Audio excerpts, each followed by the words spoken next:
Wednesday right here in Panama City Beach, Florida. You found the right one. And don't forget the Braves tonight take on the Cubbies again, hoping for the same result. Coverage at 6 o'clock. First pitch is at 6:15. We're so glad to have you here with us today, and we're excited about it. As always, on a Wednesday, got the Bone Crusher in the building. Bone Crusher, how are you today, my man? I'm good. I just got a text message from LSU Jeff. If you like, I could read that to you. Okay, yeah, go ahead, read it. All right, let me pull it up on my phone here. Hey, Paul, I'm at the Library Museum in Georgia. Wish you were here. Yeah, that sounds about right. Jeffrey is out and about on location doing his sightseeing with what is he doing? He's just looking at waterfalls. That's he's TLC in it. Don't go chasing waterfalls. So there you go. Jeffrey doing that. So I mean, I don't know. He sent me a couple pictures, and I was just like, "That's awesome, man. You should have brought your fishing pole." And he never said anything. So I don't know. So we'll see. Hopefully he finds that encyclopedia that he's been looking for. So I'm sure he'll be calling in here soon when he hears this. So either way, we're excited today because we got the Steve Barnes on the line from the rebelwalk.com. Steve, how are you today, my friend? Oh, man, getting ready for some SEC baseball, and all of a sudden the magazine drops on Monday, and Steve Sarkisian talks, and well, who cares about baseball anymore, huh? Yeah, exactly. That's exactly why I wanted you on here today. We started talking about this on Monday. It was as soon as it all hit, as soon as it all came out, and my take on it was I thought this was a very I thought it was a very Lane Kiffin thing. I think he did this on purpose. I think it was all about trying to throw more shade at Ole Miss. I feel like he's still burned. I feel like he's still, acting this way, acting like a spoiled brat about it. Jeffrey took the other side of it. He kind of agreed with it. He kind of said, his daughter, goes there, and it's still got a little tie to racism and that kind of deal. And I was just kind of like, I'm a little bit on the other side. I think we're past it. You got Trinidad Chambliss, who is an African-American. You got, most of the players are African-Americans there. I just don't think that this is something that was done in good taste. But I also think that, maybe somebody did say something about their grandparents had said something a long time ago. I mean, he was there for a while. And sure, I mean, there's a lot of history behind a lot of places. So, but either way, give us your take on it, Steve, because I know you got a lot to say about it. Well, speaking of diversity, Ole Miss's football roster is over 70% African American. Yep. Its coaching staff is 49% African American. Ole Miss has 16 sports. They have 2 African American head coaches. LSU has 16 sports, has 1. And I mean, if you're going to throw out stuff like this, you might want to do your homework, because LSU's the Tigers because they're named after a Confederate infantry unit. Oh, wow. Didn't know that. So perhaps maybe these grandparents should be told, your kid's going to go to LSU, which is going to represent a pro-slavery unit. But, I mean, forget that. It's just, he did it on purpose, because I heard the interview with the writer of the article. He never asked about it. Just Kiffin offered it up, then came back a little while later and said, hey, look, I'm not trying to, throw shade at Ole Miss or anything. Then a minute later, brought it up again. Yeah. So, I mean, it's just, I tell you what, I didn't know I had this many friends in the 318-504 and 225 area codes since Monday. I've got so many phone calls from people in Louisiana saying, hey, man, what do you think? Well, hey, y'all bought the ticket, now go for the ride. Yeah. Well, and that's the biggest thing. I think that, along with all of the stuff that he does, from being the childish text messages or doing the social media post, this was a little bit further than I've ever seen him go before. He's very calculated. He knows exactly what he's doing. He doesn't do anything by happenstance. And really, when you look at what Lane Kiffin's doing, I believe it was a low blow, but I also believe it was, again, trying to win more recruits, trying to push the narrative out there on it, and then obviously Steve Sarkisian steps in. Well, I mean, I just don't think Kiffin can help it. 3 weeks ago, he put out a tweet, and it was directed to the fan bases at Tennessee and Ole Miss, Yep. and it said, quote, "Think about this for a second. Imagine how boring your life would be if you didn't have me to annoy you." Oh, my gosh. No, I think he just needs to be in the spotlight. That's kind of sad. Yeah. Now, I will say this. When I read that and I read, what Sark said, oh, man, I came out loaded for bear, and I started writing, and, both barrels blazing, but I did it with fact. And Ole Miss Evie, my boss, might be the most even-keeled person I've ever met in my life. She wrote something and published it. Please, I implore everybody, go to therebelwalk.com, read what she wrote. Basically saying, Ole Miss is saying the best thing they could by not saying anything at all. Yeah. Just, a friend of mine from Louisiana had called me. He's like, "I can't believe you're not fighting back. Why? Why should Ole Miss crawl down the mud too?" And a friend of mine in Chicago, he had read Ole Miss Evie's story. He said, "I've been watching this since Monday. This is the only class in this story." Yeah. And the other thing was, Pete Golden hadn't said anything. The players haven't said anything. A few of the moms have. Trinidad Chambliss' mom came out, basically said, they treat my son great. Of course, he's getting $5 million. Yeah, a little difference. Jared Ivey, who he graduated, I think, 2 or 3 years ago. He plays for Seattle now, won a Super Bowl. Yep. His mom, he transferred from Georgia Tech. His mom lives in Atlanta and said, I was worried when he was going to go to Mississippi until I visited. Mm-hmm. And it's like, yeah, okay. Sinquez Golden, who played defensive back years and years ago, he's the one, when Ole Miss beat Alabama when game day went to Oxford that time, he's the one that intercepted the pass in the game. And he said it best, if you don't want to go to Ole Miss, don't take a visit, because they'll win you over. Wow. And Keith Carter is the AD. And he had to put out a statement because everybody's asking him.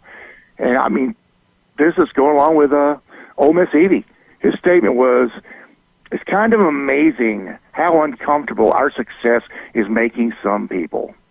Yeah, that was very true. And Evie's point was, if Ole Miss was playing like South Carolina right now or Florida was a couple of years ago, they wouldn't be relevant. Yeah. If LSU's talking about it and Texas is talking about them, then Ole Miss, they're living rent-free in their heads. Yeah, you're exactly right. We're talking with Steve Barnes with therebelwalk.com, talking about all of this mess going on with Lane Kiffin. I will say that, I wondered what the deal would be with Pete Golden, because I know that he's addressed things at times when he's been asked a question. Obviously, he's not taking the podium much right now, but because he's busy recruiting like most everybody should be. But I will say this. I thought it was funny. I don't know if you saw this or not. We have a lot of fans here. I had Coach Summerall in not too long ago. But I will say that Summerall jumped in on it, and he wrote, "Grateful to coach at a top 10 public university that also offers advanced underwater basket weaving." So he jumped in and got to be a part of this as well, kind of throwing shade a little bit at Sark as well, saying, hey, we are too. Well, the thing is, I love this. Sark said that about taking basket weaving and getting a degree at Ole Miss. Well, I did some checking. Yeah. First, Ole Miss does not offer a class in basket weaving, but there are 5 Power 4 schools who do. Wow. Arizona State, Colorado State, Oregon State, Kansas, and Oregon. Now, 2 other ones offer a class in underwater basket weaving. Rutgers and Arizona. Oh, wow. Wow. Now, Bone Crusher, you got a chance. Bone Crusher, you got a chance of getting a degree. There it is. Something else that Sark didn't mention is, yes, he does have a degree from Brigham Young, which is impressive. But he didn't go there out of high school. He went to El Camino Community College in Torrance, California. On their website, El Camino has 3 distinguished alumni. 2 of them are Beach Boys, and one of them is the CEO of Death Row Records. Uh-oh. Now, they do have a claim to fame. 2 films were shot there. The remake of Cheaper by the Dozen with Steve Martin, and a remake of The Longest Yard with Adam Sandler. So this bastion of higher education doubled as a prison. Oh, man. So, I mean, yeah. But it got me thinking about it. What classes are there available at SEC schools? Okay, this will make sense. Vanderbilt, they offer a class in country music. Wow. Not sure if it's a history of country music, how to play it, how to sell it, not sure. South Carolina has a class in history of the devil. What? Yeah. That's weird. That's a class in South Carolina. Texas A&M has a class, and if I went there, I would take this every semester. Texas barbecue. Nice. I like Just it. hoping there's a sample every sampling. class. Yeah, definitely. Georgia, love this one. Georgia has a class in Waffle House geography. Come on, let's go. Yeah. I'm in it. Missouri. Scattered, smothered. Missouri, Harry Potter, Magic and Religion. Oh, my gosh. Florida, Taylor Swift and the Arts. What? LSU, all right, Mr. Kiffin, you have a class in Vampires of Film and TV. Oh, wow. Nice. I guess, if you know Barnabas Collins from Dark Shadows from the 60s, that's a marketing type thing that you could sell to employers. Yeah. Now, I'm not going to, Ole Miss, they have a class called Frauds, Myth, and Mysteries. Now, on my TV lineup, I probably get 10 stations, basically specialize in that kind of stuff, and I watch it all the time. I'd take that class. Yeah. Texas, Mr. Sark, they have a class called Arguing the End of the World. Oh, my gosh. Now, it's not winning the argument of the end of the world. It's just arguing. So I guess if you say anything that's an argument, that's a little easier than basket weaving. Yeah. And there's one, I'm sorry, but this, Alabama has, if this is not either xenophobic or racist, I don't know what it is. The class is Drugs, Booze, and Mexican Society. Wow.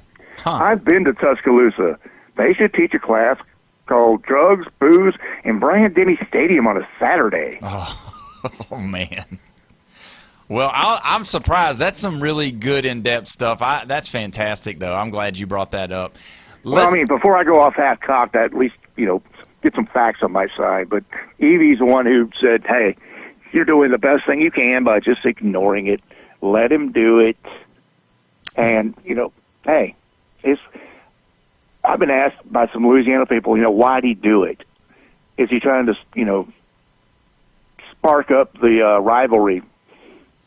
Think about it. On September 19th, game day is going to be there, Yeah, exactly. Yes, the SEC Nation will be there, They announced yesterday the kickoff time 6:30. I'm not sure how I feel about that because that's going to give people like 10 hours in the Grove. Yeah, that's exactly let right. this they get primed for it. But I'm really not worried about the Ole Miss people. I mean, it's LSU. They had a fan go to an Ole Miss baseball game this year and get arrested for fighting. They had a softball fan go to Mississippi State and get arrested for fighting. This is at a softball game. Well, and that's the thing about it. That's what we talk about with Jeff. I always tell him about that the LSU fans are toxic, and he says, just during the game, But I mean, the truth, the truth is out about it. Let me ask you this.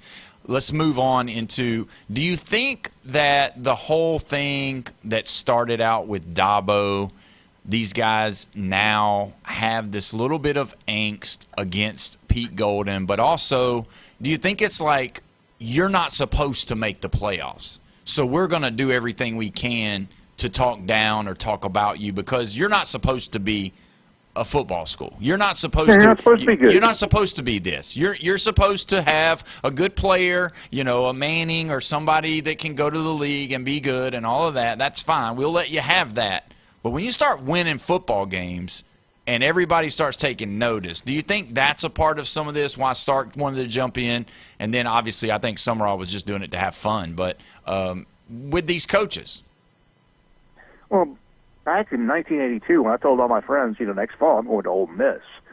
I mean, my friends were Alabama fans, Auburn fans, Florida State fans, and they were all like, "Oh, going to Ole Miss?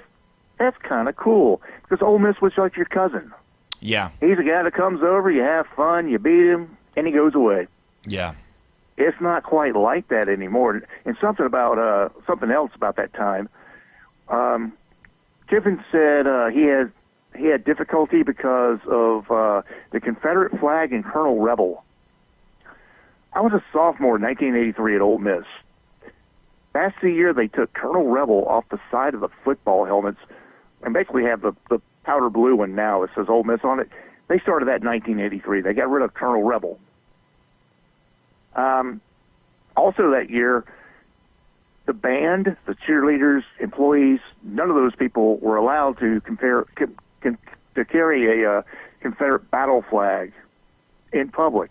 And by the way, the flag, that's the battle flag that they used to wave. It's not the Confederate flag. Please, people, before you're going to be idiots, do some research. Well, and It's a that's the battle thing. flag. Yeah, and that's the thing Right. people have to understand. You have to know But this what was you're talking about. 1983. But this is 1983, and he says they're still doing it. Lane Kiffin was 8 years old in 1983. They stopped waving the Confederate flag and had Colonel Rebel on the helmet when he was in elementary school. Right. He knew that.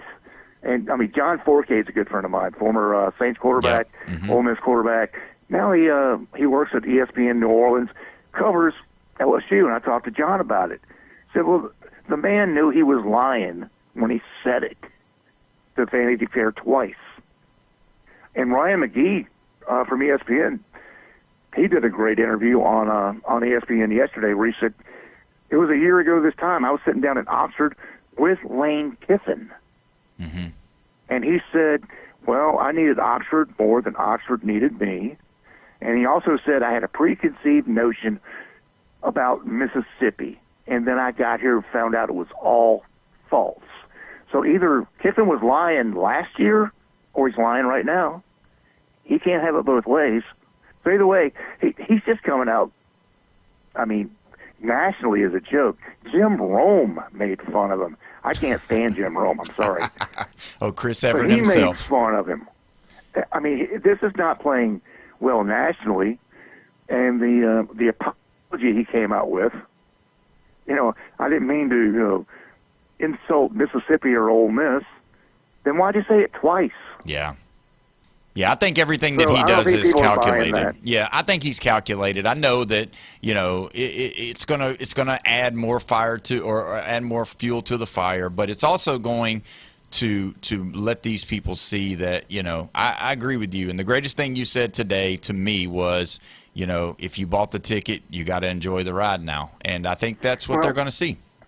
The other thing is, and I guess it was about 2 weeks ago, still spring practice was going on.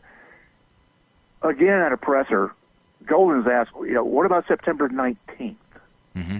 What's going to go on that day? And finally he said, look, I don't care about September 19th. I care about September 6th. We got to beat Louisville the first game. Yeah, you better. And it's like, and somebody else, I forgot who I heard this one from, said, it was one of the Ole Miss podcasters, said he went to the facility and was going to try to get some guys to talk about it. And they're like, he said, what? Oh, we didn't know that. Okay, well, whatever. Wow. They're just going along their business. And one of the LSU people who called me, I love this one, it's like, that's all they're talking about on the LSU shows today. Yeah. And so what were they talking about, 2 weeks ago? Oh, they were talking about how we almost got Trinidad Chambliss. Wow. Okay, well, Sounds like Ole Miss is in your head. Yeah, it sounds like it, and I'm curious to see what's going to happen. Steve, we're up against the break, my friend. Thank you so much for calling in and being a part of today's show, and we'll definitely touch base with you in the near future and get you back on and see what's going on with some recruiting down there. Well, we'll see what he has to say next. I'm sure he's not done. Oh, yeah, for sure. The great Steve Barnes from the RebelWalk.com. Thank you so much, Steve. We appreciate you. When we come back, we are going to be talking with Aaron Bearden. We got to see what came out today because something big did. You're listening to the Sports Blitz with Paul Wilson right here at 104.3 ESPN, Northwest Florida.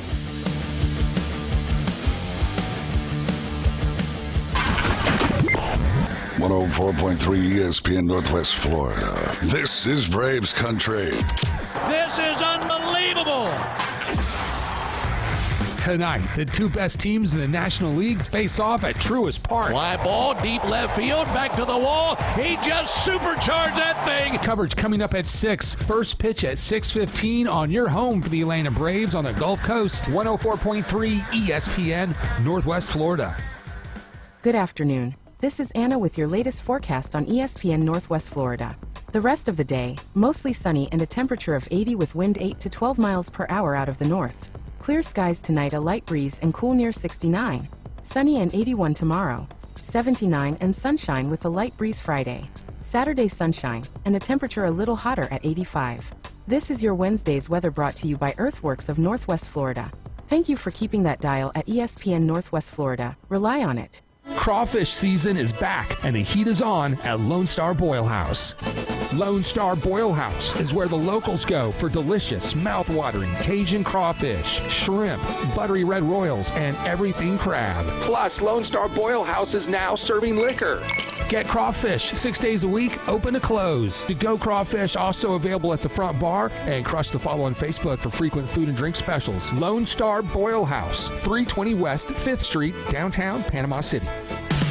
Discover the new Kia. Stop by Bill Bird Kia today and test drive the all-new 2026 Kia, where comfort, safety, and technology come together like never before. Explore the new 2026 SUV family that moves you and drive away in a new 2026 Seltos, Sportage, or Sorento that are built to inspire every journey. Craving performance? Feel the thrill in the luxurious 2026 Kia K5 sedan, crafted for power, style, and you. And for innovation that sparks excitement, check out the 2026 all-electric Kia EV9, a modern masterpiece that's fast-charging, rugged, and roomy. Bill Bird Kia is the original 20-year, 200,000-mile warranty. It's the peace of mind that you can trust. Visit us at 2435 East 15th Street, Panama City, or online at BillBirdKia.PanamaCity.com. Bill Bird Kia, your local community dealer. The 20-year, 200,000-mile warranty is a Bill Bird Kia warranty. See dealer for details. ESPN Northwest Florida advertisers get results. Here's MaxFit Sports Nutrition owner Jason Kovaleski. So if you're looking to advertise, or if you have a small business and you're looking to drive traffic to your store, check out ESPN 104.3 with Coach James Hale Show. I've been working with them for 7 years.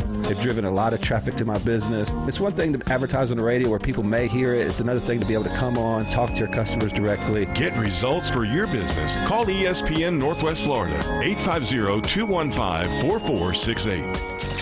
The Atlanta Braves are on a mission, and night after night they're making their case as one of the best teams in baseball. 3-2 to Drake. He swings and hits a missile to deep right field to the chop house and out of here.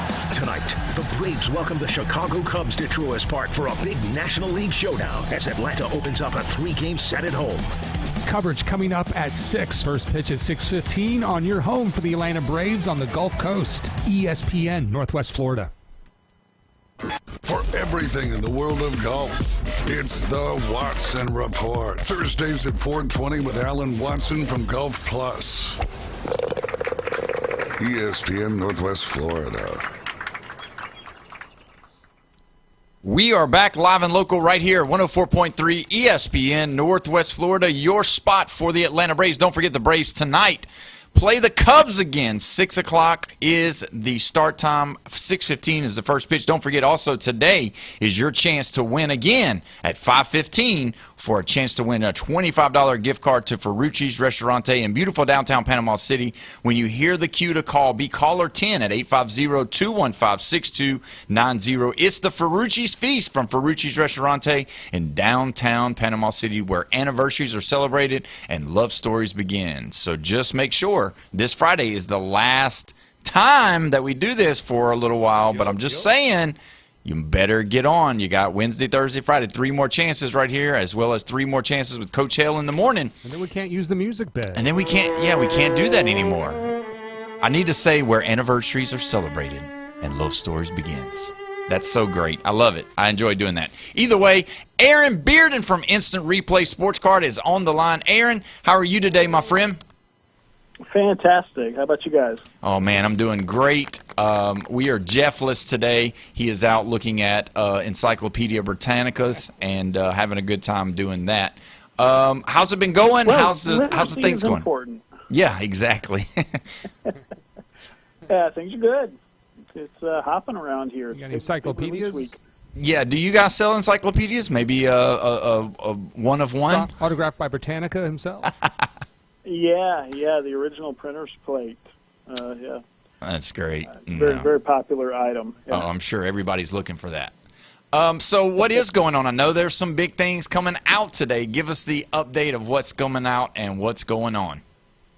Yeah, new releases last couple of days. You have Bowman Baseball. There's some UFC Chrome, some soccer Chrome. A lot of stuff coming out. As well as some new basketball coming out tomorrow and Friday. So it's a pretty good week for new releases all around. So what's so significant about the Bowman Baseball? Obviously, we got the Topps Chrome and all of the inserts and all that. So what's so significant about the Bowman Baseball? Yeah, so Bowman has sort of evolved into the brand where Topps puts the new players for the first time. When they get drafted and they sign with a team, that's kind of where their first trading card goes. And they'll note that on the card, on their Bowman card, with a little emblem in the corner that says, like, first Bowman card. So that's something people look for a lot of times if they're prospecting, if they're wanting to put stuff back. They're like, you got their Bowman first card. So they're not expensive because it's on all their base cards too. So a lot of these players, if you're somebody that say is into like Drake Baldwin or somebody like that, you can just get the regular Bowman first card without having to mortgage a home or sell an organ or something like that. But then of course there are all the parallels and numbered to 100, numbered to 50, numbered to 10, whatever of that Bowman first that are kind of the big money investment cards too. So let me ask you this, as far as the whole numbered thing, because, and maybe I'm dumb or maybe some of the listeners want to know this as well, but, you've got like 1 of 10. How many 1 of 10s are there? Is there only one that is 1 of 10? Is there only one that's 2 of 10? Or do they make multiples? Because sometimes it seems like there's more out there than just 1 of 10, even though that's what it seems like.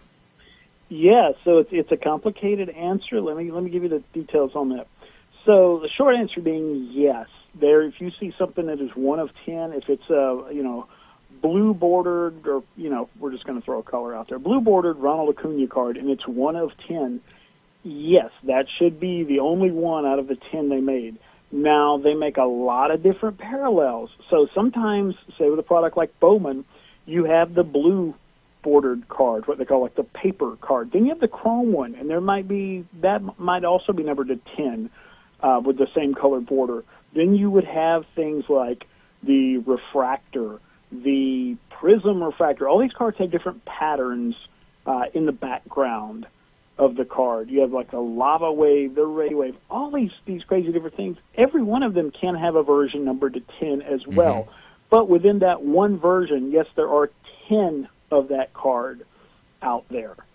Now, the other thing is, because sometimes cards get damaged, your different parcel carriers may drop a box here or there, something like that. When they print these cards, because of the cost of firing up these machines and printing them, they don't just print like 10 of that card. They may print a couple extra thinking that, somebody opens a box and they pull one out and it's severely damaged, they need to replace it. And doing so 6 months later, calling the printer up, say, print us one of that card, it's going to be very expensive. So they do print a couple extra up and keep them in reserve in case that happens. Allegedly, supposedly, hopefully, they are destroyed after a certain amount of time so they don't make it out into the market because, it would destabilize everything if you go on eBay and there's another, 6 of 10 of the exact same card of the one you're holding in your hand. Yeah.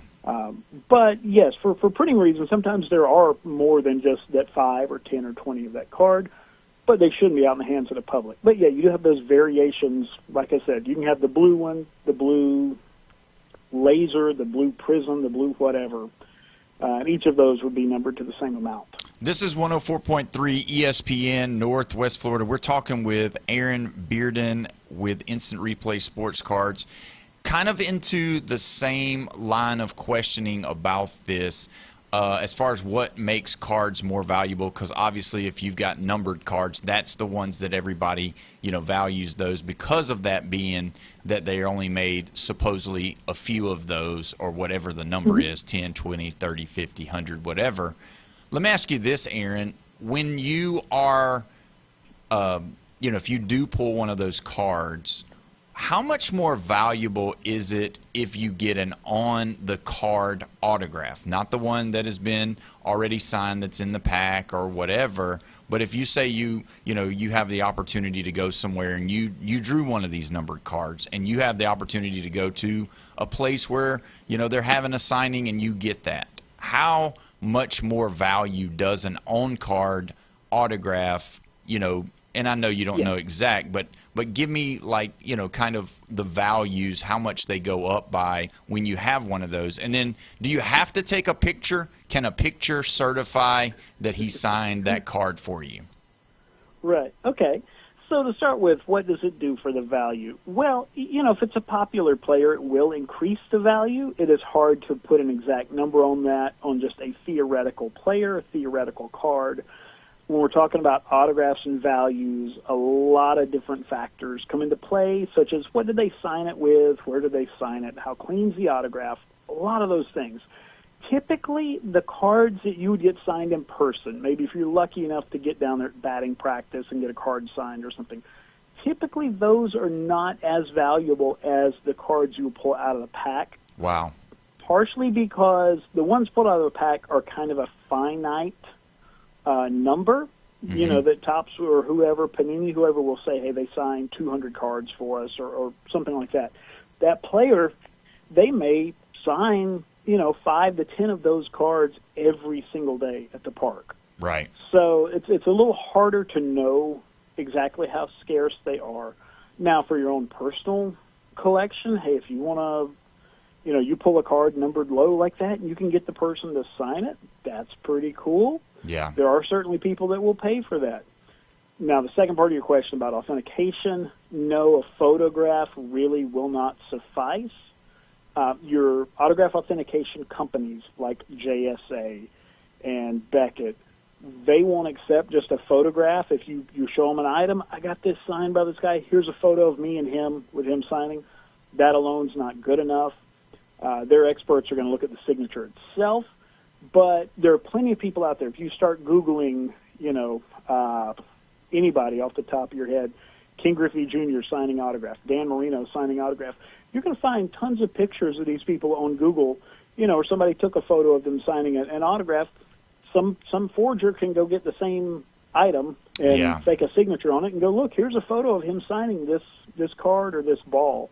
That's why it doesn't hold up for those purposes. But it doesn't hurt. Right. It's pretty cool if you have a picture of them signing your item. So do you have a specific place if someone did have something like that you could help them, assist them with getting it to the right hands of the people that'll do them right? Because obviously if you send that card off, you're hoping that they'll receive the card and do the things that need to be done and then send it back to you. You're talking about to help them get the card signed or to get it authenticated? Authenticated. Okay, yeah. Yeah, we are a CGC authorized store. There are very few in the state of Florida. CGC is very particular about who they work with. Mm-hmm. You have to kind of, jump through a lot of hoops before they'll sign off on you. But we do that. We send things out to CGC. They purchased JSA, world's largest autograph authenticator. So if you have like a card you got signed in person, as we're sending that off to CGC to get graded or to get encapsulated, you can also have a JSA authenticator in-house there who will authenticate that autograph for you as part of the grading process, and they'll note that on the label that, hey, the card is graded, but also JSA has authenticated this autograph.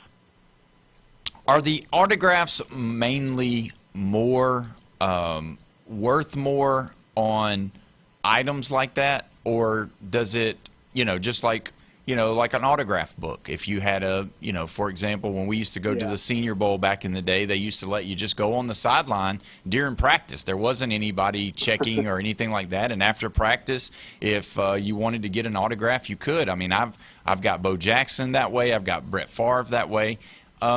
So how would that work compared to if I got a football signed or a jersey signed by Bo Jackson? Yeah. So, again, some of that comes down to the player, and particularly with players in the past, maybe who are, no longer with us, we kind of have an idea of like, oh, they signed way more jerseys than they signed footballs, or whatever the case may be. And scarcity with collectibles is going to be a big determination with the price. Certain players, let's say, there's a real premium on if they signed a bat or something like that, because maybe it wasn't as easy when they were alive to just go down and buy a brand new Louisville Slugger and take it to wherever they were signing. So it really does vary. Cards are typically at the lower end of it, with a few exceptions. There are certain players that maybe didn't sign their rookie card that often. For a long, long time, Pete Rose would not sign his rookie card. He felt it devalued the card to have an autograph on it, so he refused for many years. So there aren't as many Pete Rose signed rookie cards out there as there are of, Pete Rose of just other years. So there's a premium to that. Certain players now, if you go to an event where they're going to have a different tiered pricing for, say, each kind of item, or even with cards. They're going to charge you more to sign rookie cards or things like that. Off the top of my head, King Griffey Jr., Joe Montana, a lot of guys like that will charge extra if you want the rookie card signed, because they know it's going to make it worth more than just a dollar card of theirs from later on. Yeah, I'll give you a quick, just a little story real quick. Last week I was able to do an interview with Terry Bradshaw, and he had found out that his rookie card was worth, or actually sold for $480,000. For one, for his rookie card. And he was just amazed by it. And, he was like, well, I'm the original TB, even though, Tom Brady's rookie card is worth, $1.4 million. Mine's worth $480,000. But during the interview, he had his wife go over to one of the drawers and brought over a bag. And he said, look here, Paul. He said, I've got 600 of my rookie cards right here. And he said, we started doing the math. He said, I might be a billionaire. so there you go, Terry Bradshaw's rookie card. Give us what's going on this week. Go ahead. I'll tell you, I like Terry Bradshaw. He's a very entertaining guy. I hate to argue with his math. The reason that card sold for 400 and some thousand, that's like the best quality Bradshaw rookie known to exist. But it's pretty amazing he's got that many of his own rookie cards. They're certainly valuable in any condition. To his credit, though, his sold for $480,000 or whatever. There are tons and tons of those out there. That Tom Brady card that sold for that kind of money, it's because there's only a handful of them in existence. So when you start looking at that, Terry Bradshaw can be quite proud of himself. Yeah. In a lot of cases, his rookie card is worth more than quite a few Tom Brady rookie cards. So it's pretty. I like Terry Bradshaw. So, yeah, that's pretty good. Yeah, he was pretty excited about it, and his wife, she's a I think she does something with finance, and her calculations started going whenever they saw that. So obviously, it was a great time. Yeah, get him graded. Yeah. Hopefully he's taking good care of them. And, maybe there's some money there he can set aside for the future Bradshaws. Oh, yeah, for sure. Well, I told him that the next time I talked to him that, when we do another interview, that we would explore his options of helping him get those things done. That way we can, I obviously have to have a processing fee involved in all that. Yeah. Maybe out of 600, maybe he just slides you one or two. One or two will be fine. I'll take one or two, no problem. Yeah, exactly. Yeah. But tell us what's going on, Aaron. Tell us what you got happening this week. Yeah, so we have Rip Night this Saturday here at the shop. Rip Night commences at 5 p.m. Don't be late. Don't miss it. It's a great family event. A lot of fun to be had. We do pack wars. We do trivia. We do giveaways. All kinds of cool stuff goes on 5 p.m. It's a great way to put the fun back into collecting without breaking the bank. Now, on Friday night, prior to that, we got the Kids Club at 6 p.m., and bring the kids out for like $10. They get in on some breaks. They trade with friends. They go home with a ton of cards. They have a great time. So Friday and Saturday night, both good events going on. And then I believe on Sunday, I think we got something else going on. I'm sorry, I'm not there. The calendar. There's great stuff happening all weekend long, but definitely do not miss Rip Night. Yeah. It's some of the most fun you can have collecting cards. That sounds fantastic. Give us the address and the hours of operation. Yes, sir. So the address is 752 West 23rd Street. That is the Sanford Station right here in Panama City. That is with Academy Sports, Sweet Frogs, El Jalisco. You know where we're talking about. And we are open 7 days a week, Monday to Friday, 11 to 8 p.m. Saturday, we open at 10 a.m. to 8 p.m. And Sundays, 12 to 6 p.m. And you can catch it all InstantReplaySportsCards.com. We sure do appreciate it. Go see Aaron over there and tell him Paul sent you. Aaron, have a great weekend, my friend, and sell a bunch of stuff. Will do. You guys take care. Be good. Be safe. We will see you later. All right, my friend. Aaron Bearden from Instant Replay Sports Cards. When we come back, we are going to dive into some pop culture and some stuff going on. You're listening to the Sports Blitz with Paul Wilson right here at 104.3 ESPN, Northwest Florida.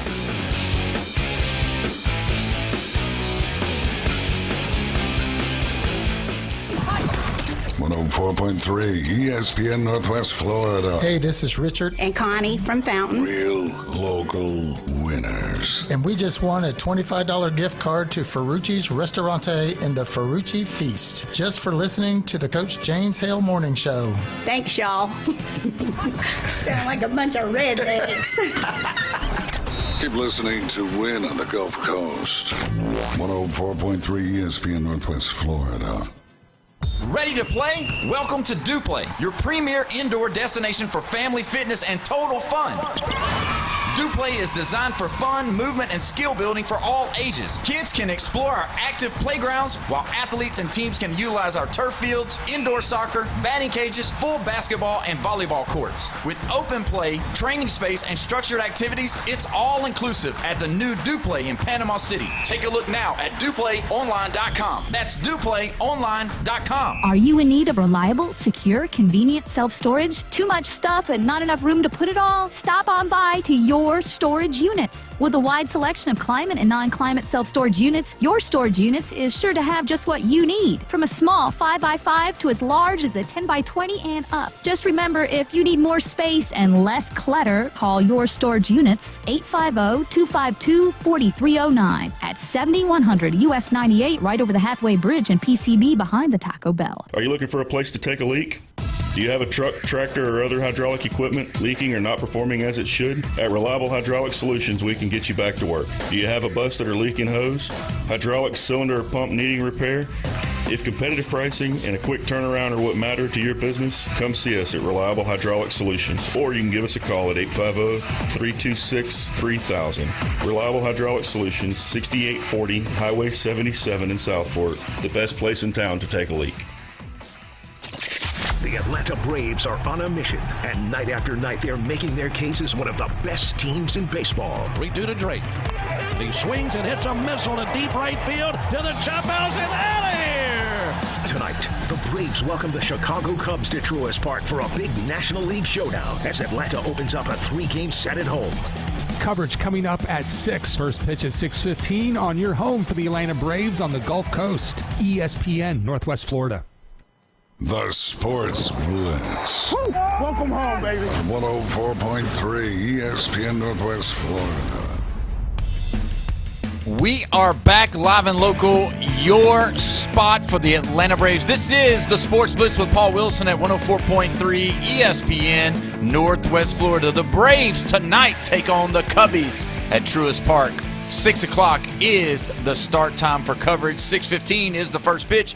Don't forget the Braves on the Gulf Coast is sponsored by Hewitt Tire and Auto, Brock Pest Control, Bill Bird Kia, PCB Hobby, Cito, and Blue Diamond Truck Accessories. And also don't forget today, not only, but today, tomorrow, and Friday, your last chance, 5:15 to win your chance for the $25 gift certificate to Ferrucci's Restaurante. When you hear the cue to call, be caller 10 at 850-215-6290. It's the Ferrucci's Feast from Ferrucci's Restaurante in beautiful downtown Panama City, where anniversaries are celebrated and love stories begin. We're so excited about that. I want to say this is an exciting time to be able to go eat some good food.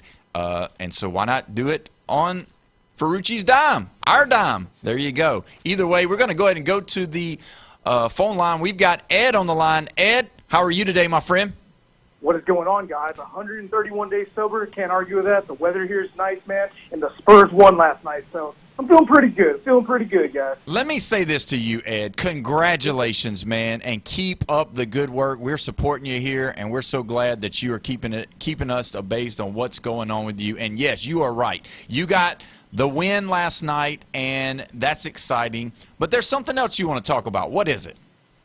Dude, I'm going to pull some heartstrings right now. But yesterday, we lost Donald Gibbs.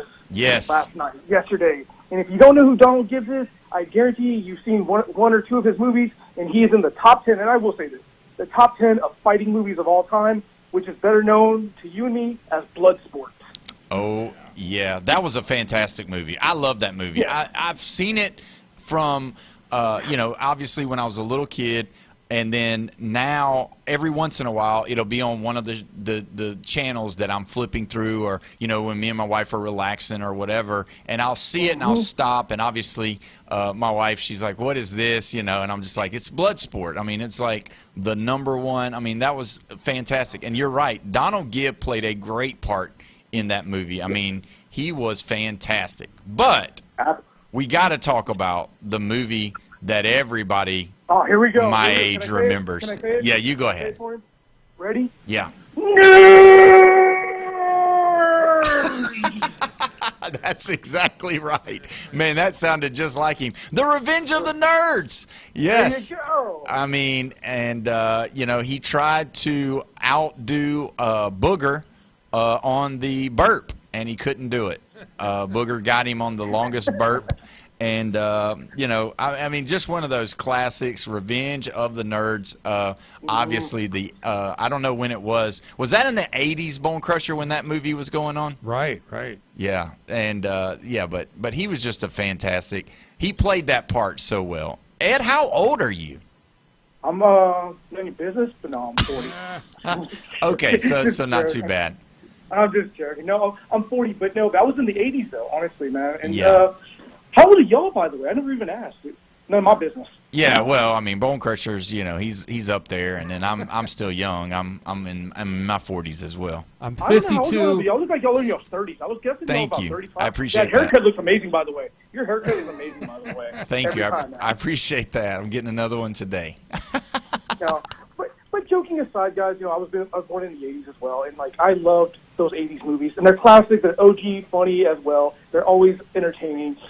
Ogre, Revenge of the Nerds, honestly, and then Bloodsport was one of those movies for me. I just enjoyed that. Every so often I'll watch it, and, he helped Jean-Claude Van Damme in that movie make it better. That's my own 2 cents. Yeah, no, he did. And that was one of those things, when you had those fighting movies, you had the opportunity to sometimes kind of redo the movies, even to just change the names. but that movie was iconic to me. I mean, it was one of those movies that, like, you know, brought out that, you know, you had different styles of fighting. It wasn't just, you know, Van Damme just always doing a split and kicking somebody. You know, you had, like, there was substance to that movie, and it was, yeah. And maybe, you know, maybe people are thinking, oh man, you guys are, you know, just a bunch of old dudes talking about old movies. But man, if you ever get a chance to watch that movie, Bloodsport, go watch it because it's funny, it's good, it's got a lot of good stuff in it. A lot of great cinematography there. Those shots overseas are great. Yeah, they really were. Let me ask you this, Ed, while you're on here. So Wemby, right? You're not gonna ask me about my age, right? One more time. Wemby comes back, and you know, from getting ejected, and they're a totally different team. How do you feel about their chances moving on? Do you think they're going to close it out early? And then the other question is, how big of a difference do you think they're going to be able to make against OKC and repeating? I'll keep it simple like this. In a program I'm involved in, we say our key phrase is take it one day at a time, dude. Just take it one day at a time, brother. Yeah. Well, I'll tell you what, it's going to be interesting to see. But we thank you so much, Ed, and congratulations again on being sober, man. We appreciate it. Well, guys, y'all take it easy. Y'all keep listening, like, and subscribe, all right? Yes, sir. Appreciate it, man. Later, guys. All right, buddy. How about a Donald Gibb, did you know, the actor here we were just talking about who passed away, he had a scholarship to play basketball at the University of New Mexico, and then he transferred on a football scholarship to University of San Diego, and he briefly played for the Chargers before he was in an automobile accident, and that's why he got into acting. Wow. I had no idea. And, you know, when you look at him, you think, man, this guy's a big dude. You know, and obviously you can make people look big with cameras and all that, but he was. I mean, you could tell that he was a big man, or at least he looked like a big man. 6'4". Yeah. Wow, I didn't realize he was that tall. But yeah, I mean, in the Nerd movie, he was throwing those guys around like he'd pick them up over his head and throw them and stuff. And I know that was a very you know, comedy type style movie. But yeah, I did see that, and man, yeah, kind of brought back my childhood a little bit. Let's look at something before we have to go. You know, we've talked about we're going to be talking about the NFL schedule coming out tomorrow. You know, everything's going to come out. They've leaked some things out, but I do want to go over some of the games that are going to be in college that they've leaked out.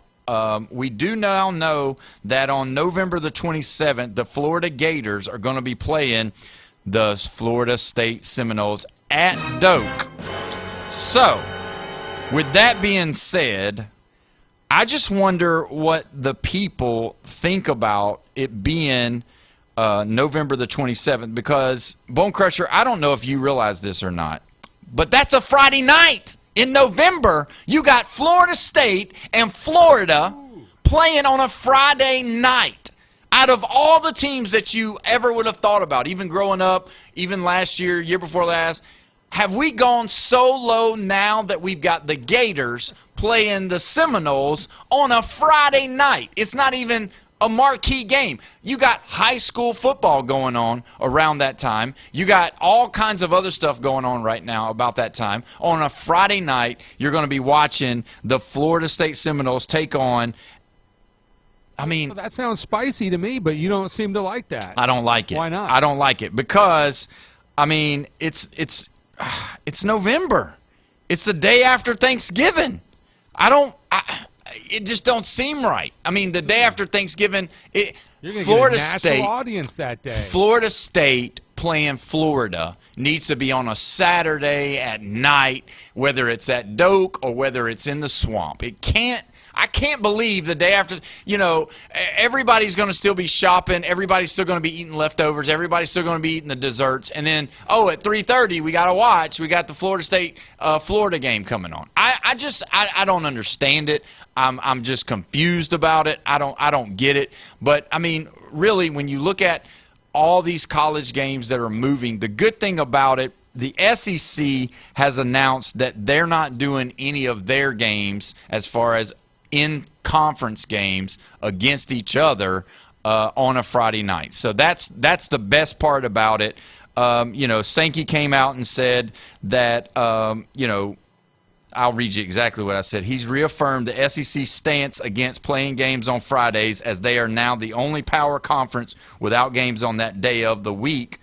This allows for high school football in the South to continue to have its own stage. So that's a part of it. So either way, we're going to go ahead and go. We got 3 minutes to take a call. We're going to take Rob right now. Rob, how you doing today, my friend? Rob, are you there? I'm here. You there? Yes. Okay. All right. Let me get you off the ledge. This is the second time. The last time it was kind of an uproar when Florida played at FSU in Tallahassee on Friday night after Thanksgiving. Yeah. And high school football's over with. It is. So there, and the playoffs are over with for high school. And before, you're competing with all the other rivalry games and everything else, where it's going to slot who or what where, because you got the Alabama-Auburn game on Saturday, you got all the rivalry games on Saturday. FSU and Florida State are the only game in town on that Friday night. So, and it was a big, big TV draw for both conferences. So don't let Sankey say, because they're getting a big paycheck out of it, because they're the only game in town. Yeah. That's the time that ESPN carries it on ABC, ESPN, ESPN2. Then they got analysts, and it's on the SEC network. Yeah, unless they're going to run women's basketball or something like that. Let me ask you this, Rob. But don't it feel like it's the silver bracket? Don't it feel like it's the secondary, because it's like, oh, well, we can't compete with Alabama and Auburn, we can't compete with Michigan and Ohio State.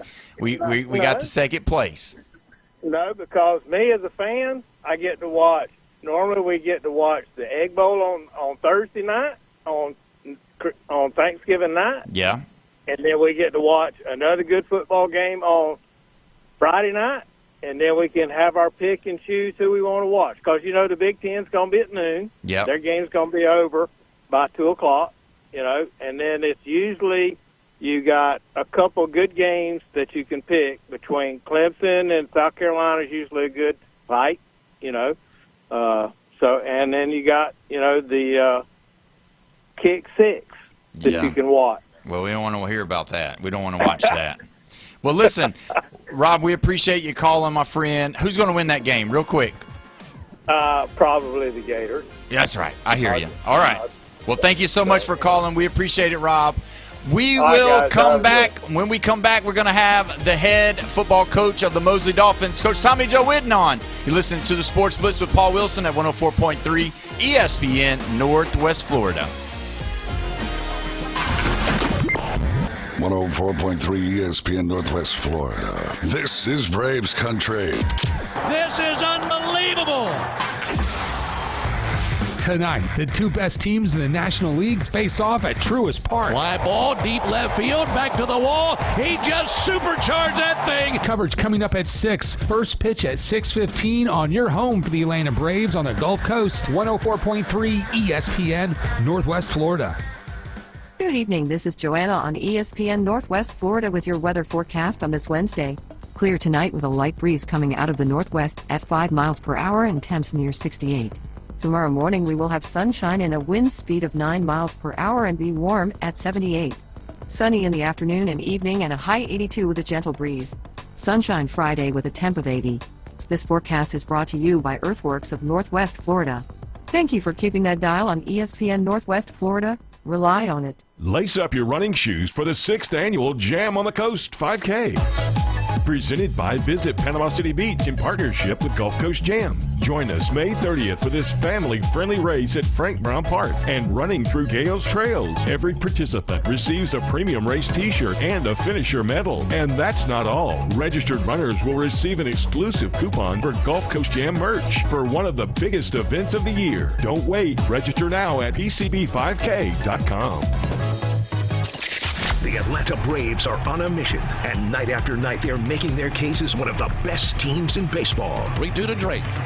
He swings and hits a missile to deep right field to the chop house and out of here. Tonight, the Braves welcome the Chicago Cubs to Truist Park for a big National League showdown as Atlanta opens up a 3-game set at home. Coverage coming up at 6. First pitch at 6:15 on your home for the Atlanta Braves on the Gulf Coast. ESPN, Northwest Florida. WGSX Lynn Haven, WVLQ Port St. John. ESPN Northwest Florida. Panama City Mayday Mega Car Show is back. May 16th at Bay County Fairgrounds. Bring out the old schools, classics, antiques, new schools, import sports cars, exotics, trucks, and bikes. Get registered at pcmegashow.eventbrite.com. This is an outdoor and indoor show, 10 a.m. to 7 p.m. Plus tasty barbecue, seafood, Cajun, food trucks, flavorful drinks and sweets, bounce houses and face painting. Kids free. Adults buy tickets at pcmegashow.eventbrite.com. The Sports Blitz on 104.3 ESPN Northwest Florida, where the listeners call the plays. That's a big factor in what Florida State's going to do for the future of this program. 104.3 ESPN Northwest Florida. What it do, people? It's the homie Lil Cash. Right now you tuned in with Paul Wilson on the Sports Blitz. 104.3 ESPN Northwest Florida, the hottest sports show in the South. Let's go. Cause Lil Cash with another hit with Paul Wilson on the Sports Blitz. Where they talk trash and they talk ish. When it comes to sports, man, they too legit. It's 104.3 ESPN. If you love sports, better chime in. NFL, college, local sports, they got it. NBA, they got it. Sports Blitz, the topic. The show hot as wasabi. Better tune in and go watch it. Sports Blitz with Paul Wilson. If you even tried, you can't stop it. Bone Crusher gon' pop it.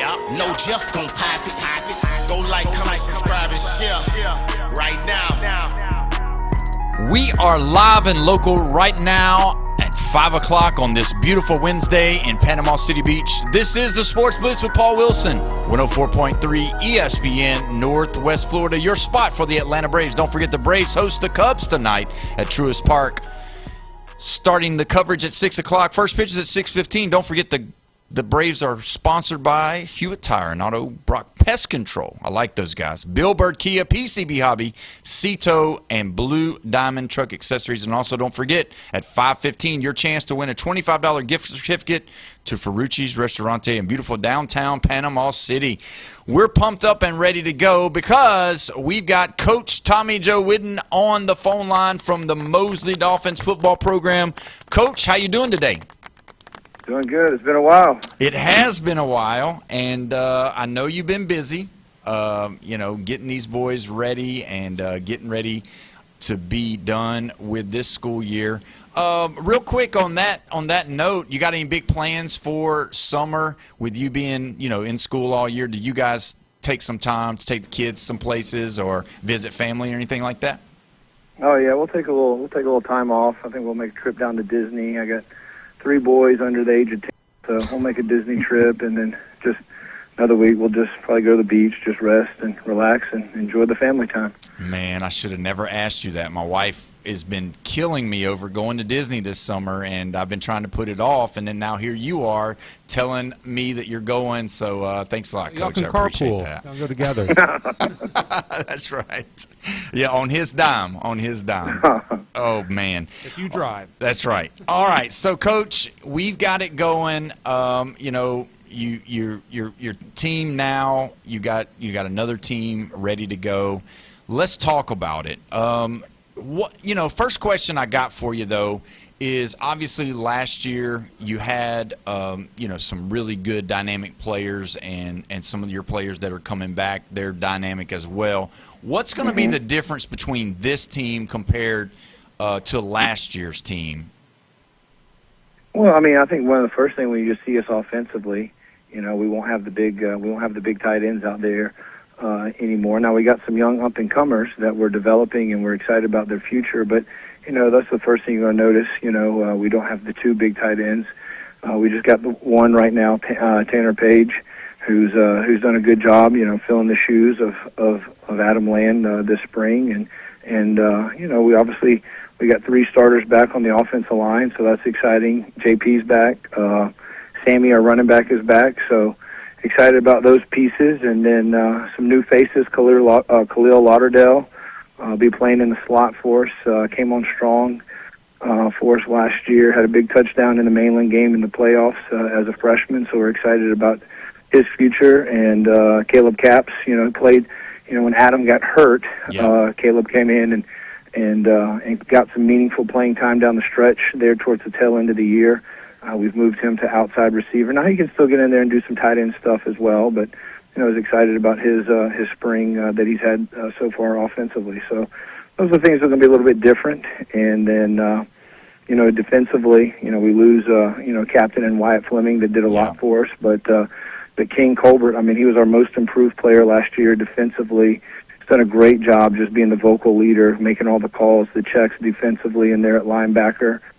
Cole Archambault, second-team All-State, had 14 sacks, has been dominant this spring. And then Kingston Paul, our D1 corner's got a couple of D1 offers already. He missed majority of the season last year with a knee, only played in 3 games. He's back fully healthy. He's looked dominant all spring. And so, some of the guys on defense. So, again, it's been highly competitive, and guys have been working really hard.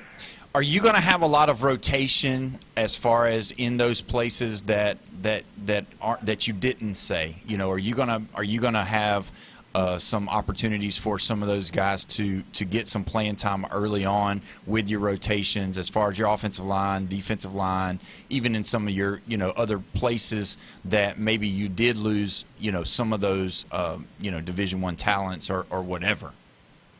Yeah, we've had definitely position battles going on through all spring, and tomorrow night in our spring game will be the final cap on that. We'll give guys opportunities to keep battling for those spots. At our safety spot, we lost both safeties last year, and Talon's little brother Trip Moore, Cody Colbert, and Gavin Malden, the 3 guys have been rotating in there at those safety spots, getting a lot of reps. All guys have all 3 guys have played really good this spring. They're all definitely going to play for us in the fall, but obviously those 3 guys are battling for those 2 spots. On the defensive line, we've got a great rotation of guys. I think we can play up to close to, 10 guys on the defensive line. One of the strengths of our team is just the amount of numbers that we're going to be able to throw at you with our bodies up front. So, again, like you said, we'll be rotating those guys through tomorrow night, guys competing, and just, hopefully that spills over into the summer and the fall. And but those guys have been working really, really hard. What's the competitiveness of this team so far? You know what I mean? Like, what is some of the things? Because I know that you guys thrive on that. That's you coach for that. You want excitement. You want competitiveness. You want so much of what you try to put into them. What about this team?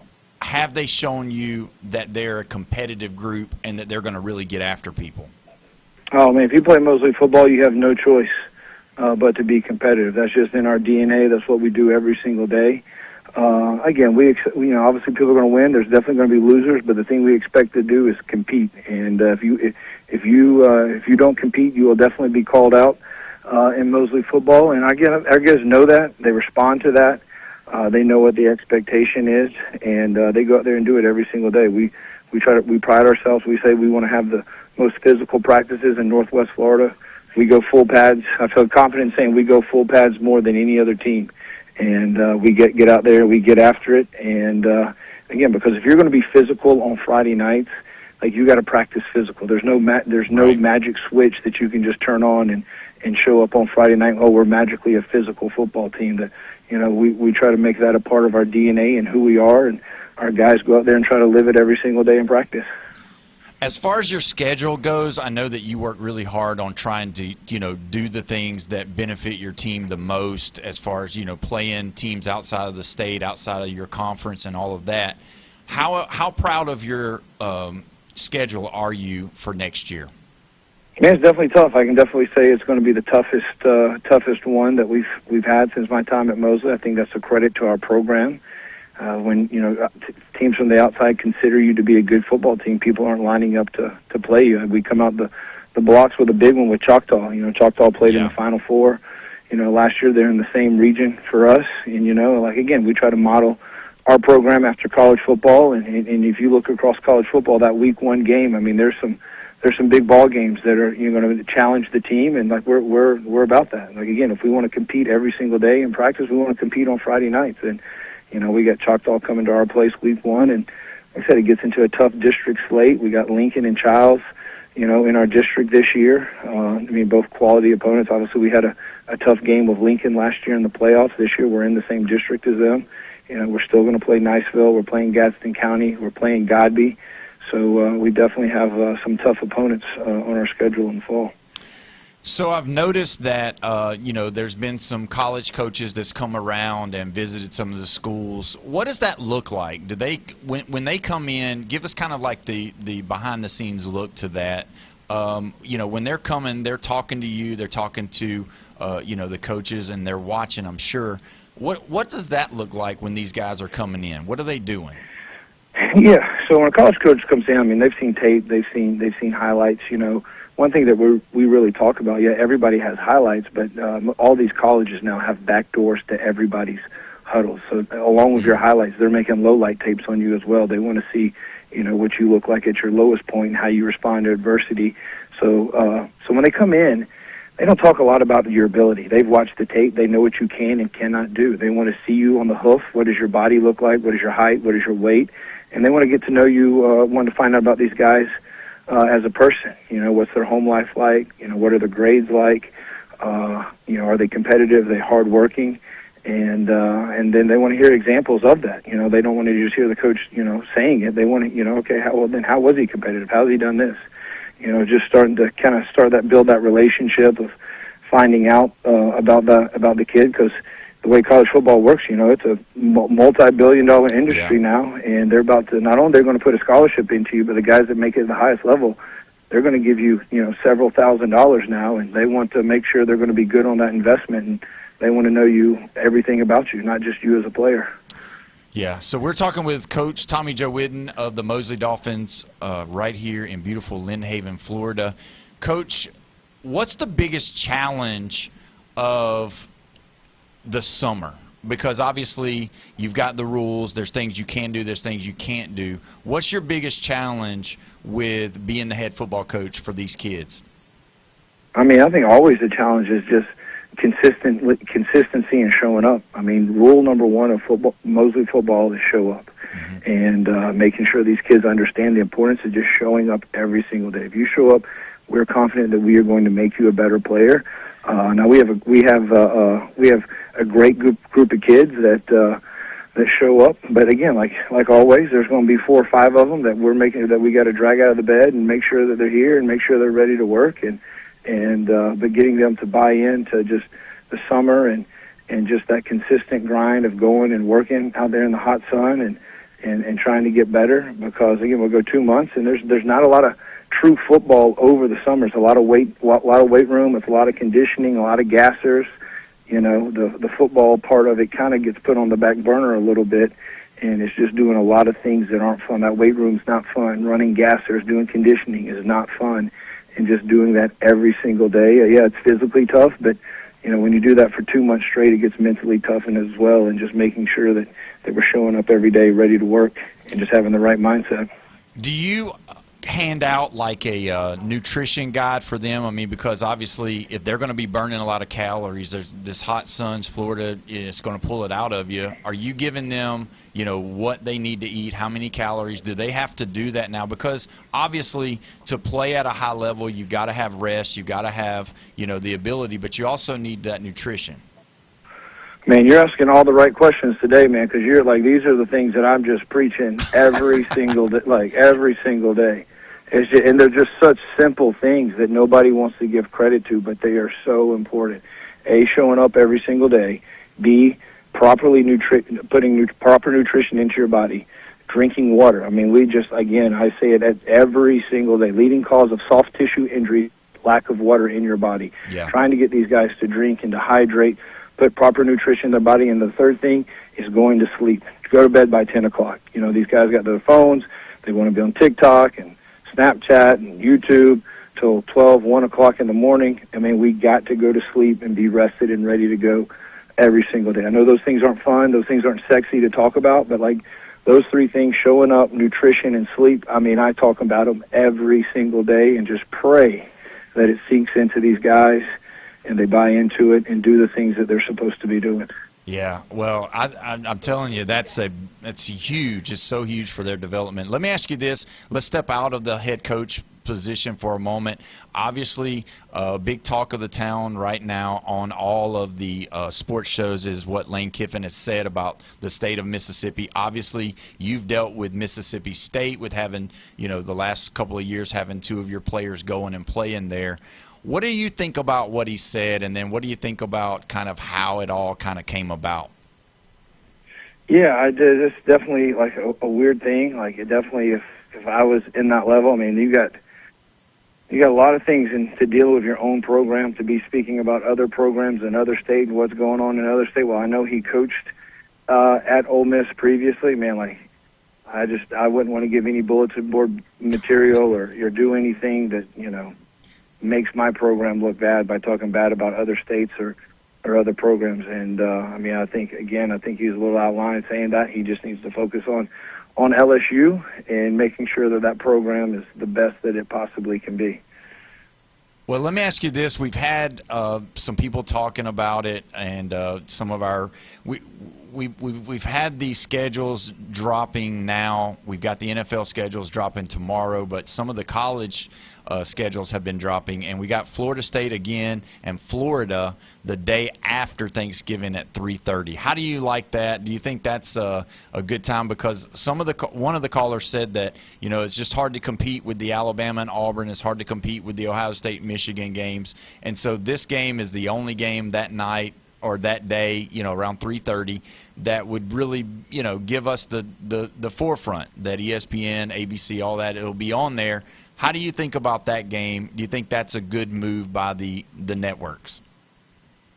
I mean, typically that 3:30 spot, I mean, that's a prime time. That's a prime time slot for them to be able to play. I'd say they both better be good and be ready to produce and put a good quality out there on the field, because if you're not, you're going to get moved to Friday night or, Saturday morning. And because, again, like, as much as it is a game, it's a business as well. And, those TV companies want to have primetime teams playing in those primetime spots.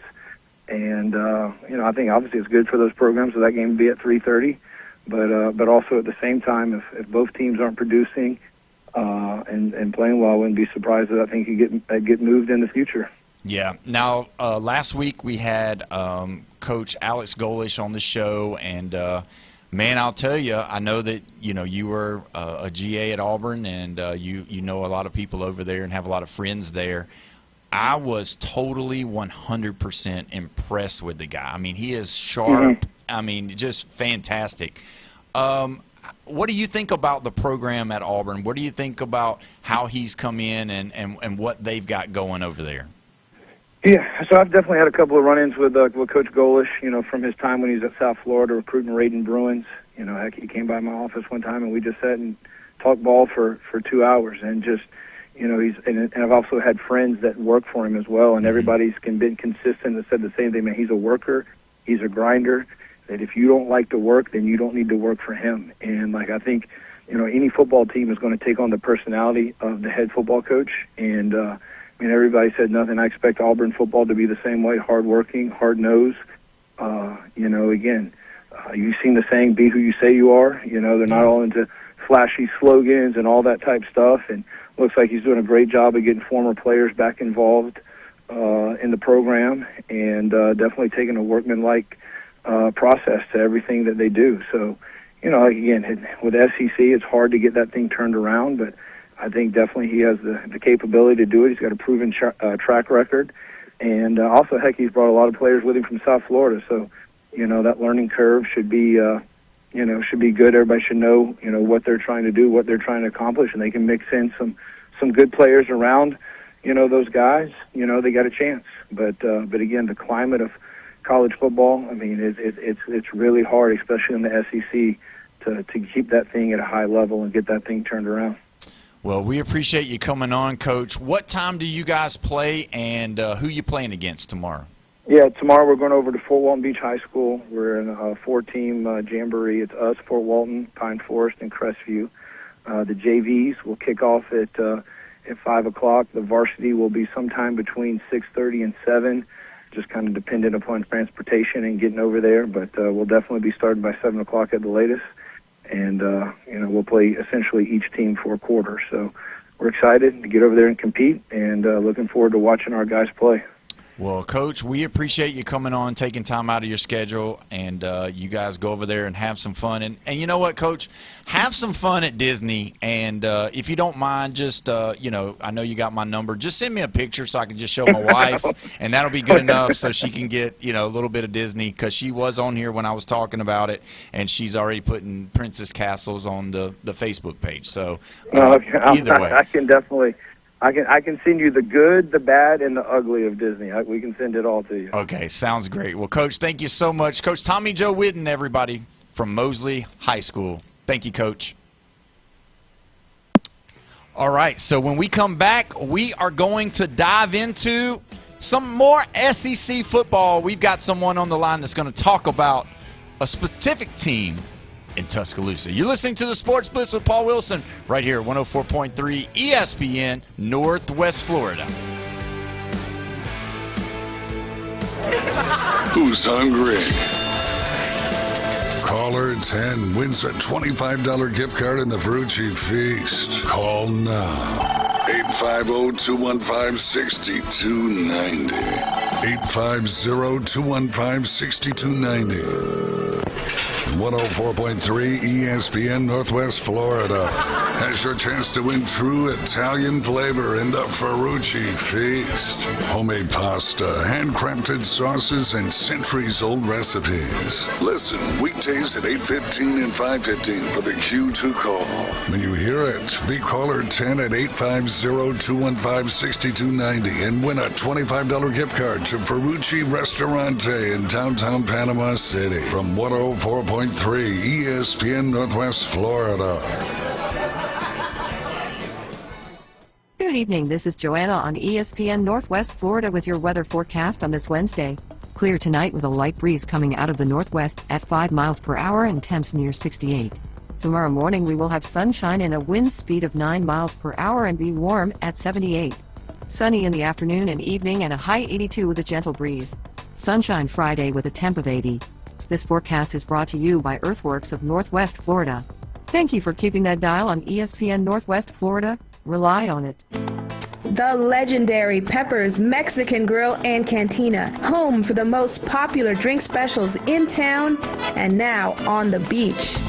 Enjoy 2-for-1 house margaritas and draft beer all day, every day. 10% off on Military Mondays, and Tuesdays kids eat free with an adult. Pepper's Mexican Grill and Cantina, now with 2 locations. Back Beach next to Home Depot and Highway 77. When it comes to building smart and roofing right, TK Vandy's is the name you can trust. They're your go-to for general contracting, design build solutions, and top quality roofing. From concept to completion, they deliver excellence on time and on budget. Whether it's a custom build or a complex renovation, they've got you covered, literally. Call TK Vandy today and build something better together. TK Vandy, built with purpose, roofed with pride.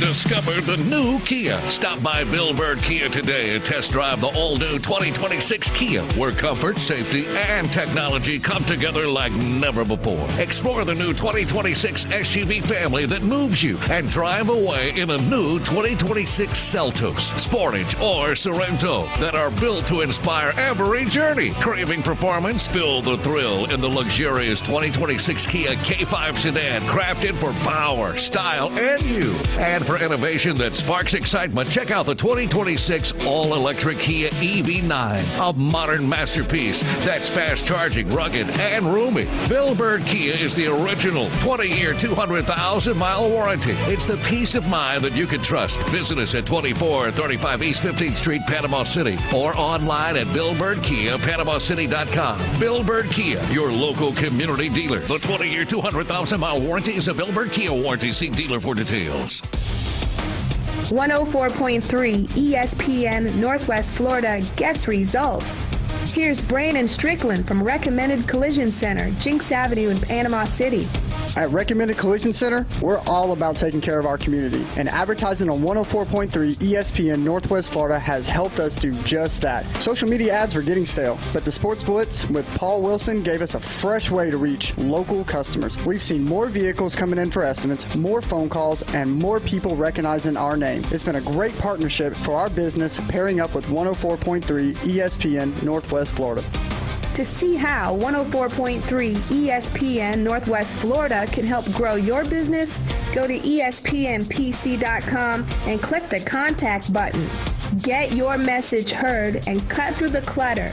Go to espnpc.com and click the contact button.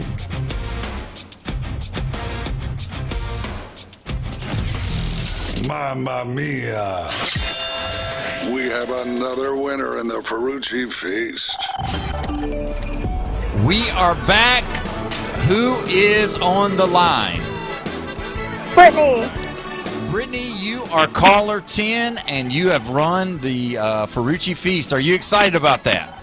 Woohoo! I sure am. Oh, that's fantastic. You have won the $25 gift card to Ferrucci's, and you know what? We're so glad that you were able to win today. Could you do it the old school way? Tell us where the best prizes are given away on the Gulf Coast. Can you hear me? Hello? Yep, she's lost. All right, are you still there? Can you hear me? Yeah, we can. All right. Well, congratulations, Brittany. We appreciate you coming on and being caller number 10. Stay on the line. Bone Crusher will take care of you. Thank you so much. You're welcome. So good to have her there. We're going to go ahead and go to the phone line. We've got on the line our buddy Wyatt Fulton from Tide 100.9. Wyatt, how you doing today, my friend?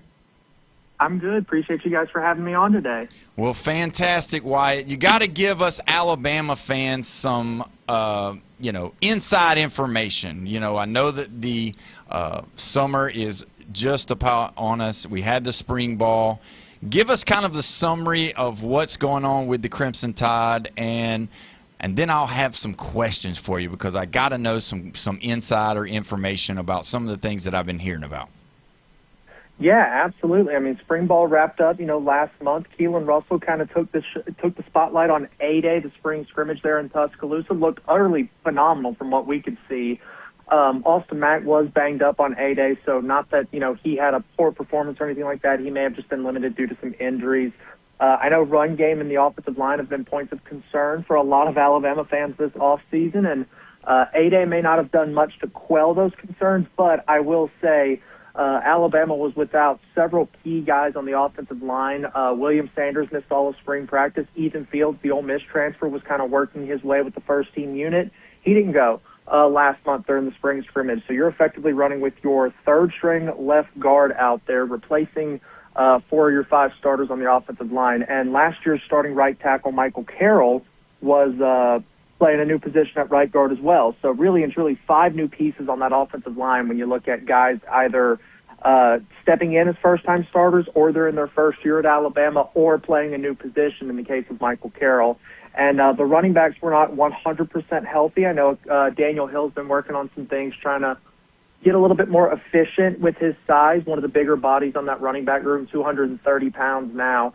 And the 5-star out of Jackson, Alabama, E.J. Crowell, missed all of spring. Now, Kalen DeBoer did say at a media appearance in Birmingham that he expects Crowell to be fully healthy and ready to go for June. So summer workouts, 7-on-7, player-led practices. He should be ready to go for that by June, and then, of course, fall camp starting in August. What do you think about the way that some of these guys have come in for the transfer portal? Obviously, this is the new way. This is the way everybody's doing it now. How do you feel like Alabama did on bringing in pieces to the puzzle of people that have had experience from other schools? Yeah, Alabama. So Josh Ford came in from Oklahoma State. He started, I believe, every game as a true freshman for the Cowboys 2 seasons ago, was the starter for 4 games before Mike Gundy got fired, and he ended up opting out of the rest of the year, redshirting and entering the transfer portal when Gundy left the program there. He's kind of your Josh Cuevas replacement as a blocker. What Alabama did so well with Josh Cuevas a season ago was that he was both your blocking tight end and your big receiving tight end. They used him. He was kind of the engine that made that offense click on all cylinders, and you really saw that in the Iron Bowl, in the SEC Championship when he was out. So obviously it's going to be tough to replace a guy of his caliber, but Josh Ford, a very capable tight end there, more so of a run blocker than maybe Caleb Edwards is, but Caleb Edwards is a guy that can be that receiving threat at tight end. On the defensive side of the ball, you brought in numerous guys along the defensive line with playing experience. Devon Tompkins at a USC. Alabama's big focus was to stop the run. We saw them kind of get abused in the run game against Indiana in the Rose Bowl there. Devon Tompkins will play a little bit of that inside defensive tackle spot, but if they want to go bigger sets and try and stop the run, they may kick him outside to that defensive end spot. So Terrence Green from Oregon, Kedrick Bingley-Jones as well from Mississippi State. They brought in a lot of guys who have got some significant playing time under their belt. Maybe not a ton of starts in the case of Green and Tompkins, but they played a lot of meaningful reps in college football. And with both Oregon and USC being in the Big Ten, they faced a lot of teams that like to run the ball, including Ohio State, Michigan, Indiana. So they know what it takes to stop the run. And that was a big point of emphasis for Alabama this past offseason. And then you bolstered the linebacker depth out there at outside linebacker with Desmond Umeozulu, the transfer from South Carolina. He didn't get a ton of run, but nobody's really going to get any reps ahead of Dylan Stewart. So Umeozulu was Stewart's backup at South Carolina, and now he's got a chance to kind of work his way into the rotation for Alabama. So let me ask you this. I know everybody that is an Alabama fan wants to know. Obviously, DeBoer brought Austin Mack with him from Washington. Obviously, Ryan Grubb is very familiar with Austin Mack. But Keelan Russell is such a phenomenon. Is there any chance that they'll go with two-headed monster with the quarterback position, or do you really feel like one or the other is going to definitely cement themselves as a starter this year? I think one of these guys will cement themselves as the starting quarterback. Now, I don't know when that will be. DeBoer has a history of, running these quarterback battles as long as he can. I think, at Fresno State, he didn't name Jake Haener the starter until after the second scrimmage of fall camp. At Washington, even when he knew he had Michael Penix from their crossover at Indiana for a couple of seasons, Michael Penix wasn't named the starter until, well into fall camp as well. Last year at Alabama was kind of the earliest that he did name a starter with Ty Simpson coming out of the first fall camp scrimmage. Yeah. So I wouldn't expect any sort, as good as Keelan Russell has looked in spring and looked at A-Day compared to what Austin Mack did out there, I still wouldn't expect an announcement anytime soon. Obviously not over the summer because, coaches can't be with the players over the summer, but even when you get into fall camp, I think you're probably going to be second scrimmage before they name a starter for that first game. And I wouldn't be shocked if Alabama ran this competition into that Week 1 game against East Carolina at 11 a.m. in Bryant-Denny Stadium. No disrespect to the Pirates, but it is an inferior opponent, so you expect Alabama to handle their business there. Why not? See what they both look like in real game scenarios where they're taking a couple of hits. They have to trust that offensive line or they're going to get lit up, not wearing any non-contact jersey like they do in practice. So at the end of the day, I do think it'll be Keelan Russell if things kind of continue to progress the way that they had progressed throughout spring and the way that the way it seems summer is going to go here as well. But I wouldn't be shocked if Austin Mack got the start against East Carolina, and then Keelan Russell comes in, shines, and then they make a change, quote-unquote change, heading into Week 2 at Kentucky. We're talking with Wyatt Fulton of the Tide 100.9. Let me ask you this, Wyatt, as far as seeing Keelan Russell live, I mean, is he as advertised? Because a lot of people have talked about it. Even himself, he believes in himself. He's confident in himself. He's already made a mention on social media that Heisman Trophy winner is coming his way. Is he fantastic to watch in person? I mean, is he very fast? Does he do the intangible, the things you really can't coach? Oh, absolutely. Keelan Russell is as good as advertised. The ball explodes out of his hand in a way that I haven't seen since Tua Tagovailoa at Alabama. He's got that kind of sixth sense of, all right, I can sense the pressure. I need to get out of this pocket. He's a big, tall guy as well, so he's not dealing with, sliding in the pocket to make throws. I know that's always a concern with shorter quarterbacks. He can stand in the pocket and deliver downfield with incredible accuracy. So Kalen DeBoer has mentioned a couple of times too as well, knowing when to balance taking the risk versus taking the check down. You don't go broke making money, right? So rather than risking it for the big play, if you can take a check down and get 8 yards, turn 1st and 10 into 2nd and 2, rather than throw an interception on 1st and 10 because you tried to rip it downfield. I think that's where Keelan Russell needs to get better at, is just understanding you don't go broke making money. And so if he can work on that, I think he can be one of the best quarterbacks in college football this season. Wow.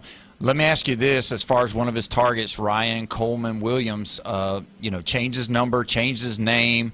Not sure if he changed his haircut or not, but either way, is he going to be the Ryan Williams that we saw, the glimpse of him as a freshman? I mean, because obviously last year there was a lot of expectation, made the cover of college football and all of that, and being compared to Jeremiah Smith as being the second best wide receiver. Are we going to see Ryan Williams come back to what everybody knew in the beginning about him? I think you should. He's a very dynamic player with the ball in his hands, and even later in the year, right, against Oklahoma, against Indiana, even though, the Indiana game didn't really go Alabama's way, you saw those flashes, right? If you can get the ball into his hands, he is so electric once that happens. The problem is that last year you couldn't really get the ball to his hands a ton. So I think you will see more of what you saw his freshman season. A lot of expectations on him, and keep in mind he reclassified from the 2025 class to the 24 class. So really and truly, he should be entering his sophomore year right now. Yeah. Whereas now he's looking at a junior season where this is kind of make or break. Does he go to the NFL draft after 3 years, or does he have to come back for a fourth if this year doesn't go his way? So I do think you'll get closer to what you saw his freshman campaign. He's got a lot of rapport with both of these quarterbacks here, and I think that he's going to be kind of your bona fide top option now that Jeremy Bernard's off to Pittsburgh. Let me ask you this. When it comes to that last game, you made mention of it a couple of times. Is the taste of that defeat, obviously, everybody lost to Indiana. Indiana was the best team in the country. They won the national title, had the best player, first player taken off the board in the draft, all of those things. Is there still a little bit of angst, I would call it, or aggravation or anger that it seems like Alabama, the last time they were on the field, that's what they put out as a product? Do you see any kind of, anger with this group? I don't know that I'd call it angst. It's an understanding that, look, the last time you saw Alabama play was not the standard of the University of Alabama and what they like to put on a football field there. Kalen DeBoer's mentioned it several times. Look, they know they got their butt whipped in Indiana. They got, just quite frankly, Alabama quit in the Rose Bowl, and they understand that that's not what you can do if you play for the University of Alabama. So it's understanding, look, you got your tail tore up in 2 of your last 3 games, going back to the SEC championship against Georgia as well, and understanding that that's not the product that we can put on the field. That's not something we can be proud of. And so they're taking those losses, they're taking those experiences, to use Kalen DeBoer's terminology here. They're taking those experiences and they're learning from them, understanding, we do have to play physical style of ball. We do have to go out and control the line of scrimmage if we hope to win at a high level, at the level that you expect at Alabama. So, yes, they understand that, that wasn't the result that they wanted. That was nowhere near the standard at Alabama, and they're doing what they can this offseason to kind of rework and get back to that level. Let me ask you this, as far as it goes with Ty Simpson, you had mentioned him earlier. How excited was the Alabama, faithful, even Caleb DeBoer, all of those guys, to see him go so high? And were you shocked after seeing the Rams take him at 13? They were, the university, the coaching staff, and all the players were ecstatic to see Ty Simpson go to this spot, go to the Rams. And I think that was the best spot for him. Ty Simpson was a guy that, probably didn't need to go in and play his first season. I'm a big proponent of rookie quarterbacks need to sit. They need to learn and get familiar with the pace of the NFL. And so for Ty Simpson, you get to go learn under one of the best head coaches in the sport, and Sean McVay, and you get to sit behind a reigning MVP while you do it, Matthew Stafford. And even if Stafford is only there one more year, when he retires, you're throwing to, Devontae Adams and Puka Nacua, and you've got Kyron Williams back there as a phenomenal running back. And, oh, by the way, like I mentioned, Sean McVay is one of the best play callers and coaches in the game. So I think it was the perfect spot for Ty Simpson. I was a little shocked to see him go at number 13. From people that I had talked with who were at the Combine, at the draft, they had said, hey, it's really and truly who's going to trade up for Ty Simpson at the end of the first. Is it going to be New York coming up from 33, or is Arizona going to try and leapfrog them at 34 and get back into the first to take him? Similar to what the Jets did with the Giants did with Jackson Dart 2 drafts ago now. But, yeah, Rams taking him at 13. I don't think there could have been a better spot for Ty Simpson than Los Angeles. Obviously, it's hard to predict the future. What do you think Alabama's record's going to be this year? It's the tough schedule, having the game against Florida State at home this year, being out of conference. You talked about the East Carolina game. So, I mean, those games I'm not so much worried about. But, you got a new coach in LSU, playing them. You got Tennessee. You got these guys that we always play. You got Auburn. You got Golish there at Auburn now. I had him on last week. Phenomenal interviewer for sure. But where do you see Alabama this year, given an early prediction? In summer, every SEC, if you ask any fan of any SEC team, they say they can go 10-2, and you just kind of pick which 2 teams you throw a loss on. I don't think 10-2 is out of the question by any means for Alabama. Quarterback right now is a question, but I would expect that to become a strength for them by the end of the season. And so at that point, it's just, can you limit the mistakes of a first-time starter? Well, they did a pretty daggum good job of doing that last season. So I don't think 10-2 is out of the question. If you get better offensive line and run game play, then I think it's very viable. But I would say still sitting here in May, way too early. I'm looking at probably 9-3. I think this is probably the year that Georgia does finally get them in the regular season. Texas A&M, if they're playing at their peak, can be a phenomenal squad there, and they come to Tuscaloosa. You got to go to Baton Rouge with Lane Kiffin and LSU. You know that they're going to be excited for that game.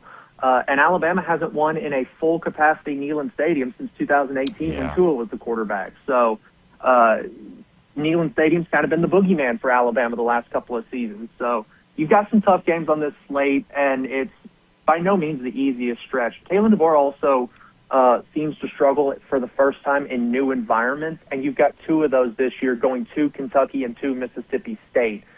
Can the talent level at those 2 programs, be what it needs to be to keep them in that game and maybe threaten Alabama? I don't know. We'll see with new head coach Will Stein and returning head coach Jeff Levy at those programs. But I think 9-3 is probably my most realistic prediction, with a ceiling of 10-2 and a floor of 8-4.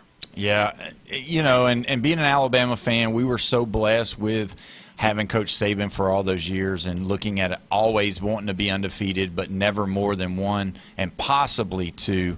It's kind of coming down to play a little bit more in our minds. Do you think that with all of the transfer portals and all of that, more than Nick Saban leaving, is the realistic expectation for the Alabama fan now? Is that, hey, it's not when, or it's not if, it's when, and it could be 2, it could be 3, and if we really don't play good here or there, it could be 4. I do think Alabama's the program that will always be able to get talented players, and I do think Nick Saban, his retirement, you think about everything that Alabama lost when he did leave, I don't know that the coverage was quite as full as what a lot of people want to make it out to be. Saban and his staff, it's everybody always gets really skittish when you start downplaying what Nick Saban was doing, but those last couple of recruiting classes had some pretty bad whiffs in them from a talent evaluation standpoint. And so I don't know that the coverage was quite as full for Taylor DeBoer his first couple of seasons as a lot of people want to make it out to be, but they're getting back to that level of talent acquisition at Alabama, and some of their lower-rated guys, like a London Simmons, who was a 3-star, is starting games as a true freshman. Keelan Russell was a 3-star when they found him, and he could be your starting quarterback this season. So I think, yes, with the level of college football now, you're more likely to go 10-2, but I do think 10-2 is the new 11-1. Like if you take the 2010s era and you put any of these teams and they go 11-1 those years, that's great. If you go 10-2 now, that's in the playoffs, that's competing for a conference championship, that's, competing for a national championship. We saw a national champion 2 years ago have 2 losses in Ohio State. So 10-2 is the new 11-1. I think if anyone goes 10-2, you've got a pretty good shot at winning a national championship. Wow. Unless you run into somebody of Indiana's caliber. Yeah, no, you're right. I haven't really put it that way or thought of it that way, but, man, that was really good. You're right. I agree with you. I think I'm going to steal that one. 10-2 is the new 11-1 in college football. I agree. Well, Wyatt, thank you so much for coming on, man. We appreciate your knowledge and just keeping up with the Tide, and we'll definitely touch base after this summer and gets going with the fall practice. So, Wyatt Fulton with Tide 100.9. Thank you so much, my friend. I appreciate you guys. Yes, sir. Well, when we come back, we're going to dive into a little bit more about the NFL schedule. Obviously, it's coming back tomorrow. We'll know a lot more, but they've already started leaking them. You're listening to the Sports Blitz with Paul Wilson right here at 104.3 ESPN Northwest Florida.